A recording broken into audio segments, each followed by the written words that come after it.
আপনার গাড়ির জন্য আপনি যে ইঞ্জিন অয়েলটা পারচেস করেন সেটা বোতল বা প্যাকেটের গায়ে একটা কোড লেখা থাকে, যেটা হলো SAE 5W30 বা SAE 0W20।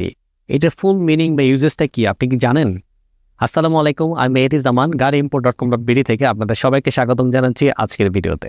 আজকের ভিডিওতে আমরা জানবো ইঞ্জিন অয়েলের প্যাকেট বা কন্টেনারের গায়ে যে গ্রেডটা লেখা থাকে, কোন ভ্যালু কোন নাম্বারের মানে কি, এবং বিভিন্ন যে কোড থাকে API, SAE, SP, CF, SM, এগুলোর মানে কি।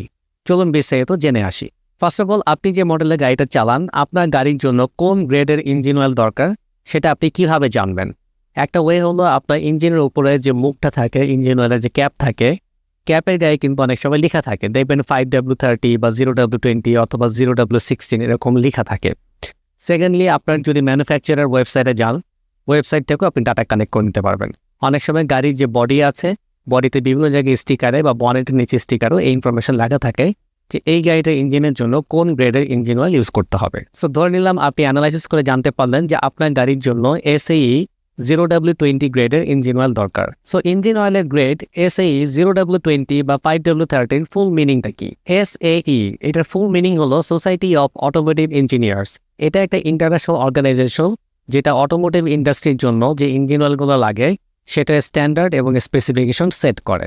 সো ইঞ্জিন অয়েল কিন্তু সিঙ্গেল গ্রেডেরও হয়, মাল্টি গ্রেডও হয়। সো SAE 5W30 মানে হলো মাল্টি গ্রেড। এখানে 5W এবং 30 দুইটা টার্ম আছে। এই দুইটা টার্ম দিয়ে কিন্তু আপনার ইঞ্জিন অয়েলের টোটাল ভিসকোসিটি লেভেলটা মিন করছে। সো ফার্স্ট পেয়ার যে নাম্বারটা সে 0W বা 5W, এখানে W সাথে যে নাম্বারটা আছে এটা অ্যাকচুয়ালি টেম্পারেচার।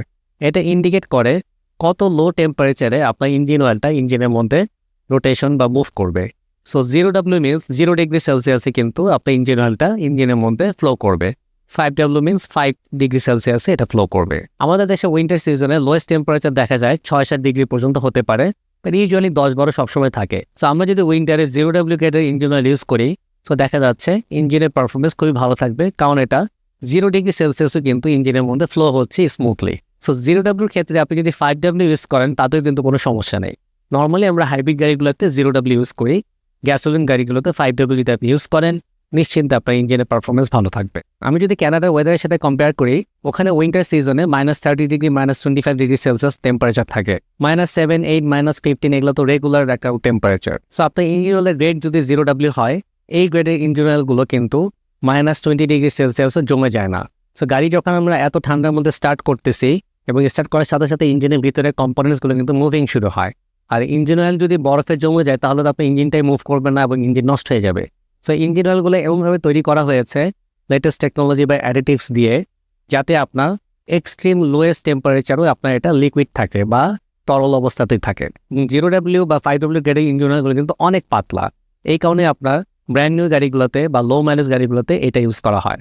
যখন আপনার গাড়ি বয়স পুরাতন হয়ে যাবে 10 বছর বা 15 বছর, গাড়ির ভিতরে কম্পোনেন্টসগুলো তো মুভ করতে করতে এটা ক্ষয় হয়ে যায়, তখন যেহেতু আপনার মোটা ইঞ্জিন অয়েল লাগবে, তখন আপনি 0W 5W না ইউজ করে 20W বা 30W বা 40W-তে চলে যেতে পারে। সো আপনারা তো 0W মিনিংটা বুঝলেন। এরপর ড্যাশ দিয়ে যে নাম্বারটা থাকে, সে আপনার 16 থাকে, 20 থাকে, 50 থাকে। এটা মানে হলো নাম্বার যত বেশি হবে, অয়েলের থিকনেসটা হাইয়েস্ট টেম্পারেচারে তত বেশি হবে। আসুন আমরা একটা কম্পারিজন করি। সে আপনার ইঞ্জিন অয়েলের গ্রেড হলো 5W30, আর একটা হলো 10W40। সো 5W মিনিং হলো লোয়েস্ট টেম্পারেচারে থিন ভিসকোসিটি থাকার কারণে আপনার লুব্রিকেশনটা স্টার্ট হচ্ছে এবং এটা হাইয়েস্ট টেম্পারেচারে অ্যাডিকুয়েট পারফরমেন্স দিবে। যখন আপনার 10W40 হচ্ছে, দ্যাট মিনস টেম্পারেচার আরেকটু বেশি হলেও আপনার লুব্রিকেশনটা স্টার্ট হবে। এবং 40 হওয়ার কারণে হলো গাড়ির ইঞ্জিন, যেসব গাড়ির ইঞ্জিন আপনার ওভারহিট হয়, যেমন আমরা যেগুলো গ্যাসে কনভার্ট করি, ওগুলোতে দেখবেন যে আমরা 20-50 গ্রেডে তেল ইউজ করি। সো 50 থাকার মানে হলো এখানে আপনার ওভারহিটও আপনার ইঞ্জিনটা লুব্রিকেশন থাকবে। সো 10W40 বা 20W50 এগুলো মানে হলো ইঞ্জিন অয়েলের থিকনেসটা অনেক বেশি। সো যখন আপনার ওভার ডিউটি বা হেভি ডিউটি ইঞ্জিন হয়, বা যেসব ইঞ্জিন আপনার অনেক হিট জেনারেট করে, এই টাইপের ইঞ্জিনগুলোতে এরকম থিক ইঞ্জিন অয়েল ইউজ করতে হয়। সো SAEটা কিন্তু খুবই গুরুত্বপূর্ণ একটা বিষয়, কারণ এইটা আপনার ডিনোট করছে যে আপনার গাড়ির ইঞ্জিন অয়েলটা কত টেম্পারেচারে, কোন সিচুয়েশনে, কোন ওয়েদারে কীরকম পারফর্ম করবে। নেক্সট আসি, কিছু কিছু ইঞ্জিন অয়েলের কন্টেনারে আপনার দেখবেন API বলে একটা টার্ম লেখা থাকে। API ফুল মিনিং হলো আমেরিকান পেট্রোলিয়াম ইনস্টিটিউট। এটা একটা আন্তর্জাতিক সংস্থা যারা ইঞ্জিন অয়েলের বিভিন্ন পারফরমেন্স গ্রেড এগুলা সেট করে। সো বুঝতেই পারতেছেন যে এসি ভিসকোসিটি সঠিকভাবে চুজ করা একটা ইঞ্জিনের পারফরমেন্স এবং লংজিভিটির জন্য কতটা গুরুত্বপূর্ণ। এপিআই সার্ভিস ক্যাটাগরি অনুযায়ী দু একটা নেমিং কনভেনশন আছে, যেমন এপিআই এসপি বা এপিআই এসএন। যে তেলের গায়ে আপনি এপিআই এসএন বা এসপি লেখা থাকবে, সেই এস দিয়ে যেগুলো স্টার্ট হয় সেগুলো গ্যাসোলিন ইঞ্জিনের জন্য, যেগুলো এপিআই সি দিয়ে স্টার্ট হয় সেগুলো ডিজেল ইঞ্জিনের জন্য। সো এপিআই এসপি যেটা, সেটা হলো লেটেস্ট টেকনোলজি। সো আপনারা যারা এখন ইঞ্জিন অয়েল কিনবেন, আপনারা একটু এসপিটা দেখে নিয়েন। সো আমি যদিও ইঞ্জিন অয়েলের উপর খুব একটা এক্সপার্ট না, একটু স্টাডি করে এটা একটু সামারি করে আপনাদেরকে বোঝানোর জন্য আজকের এই ভিডিওটা বানানো।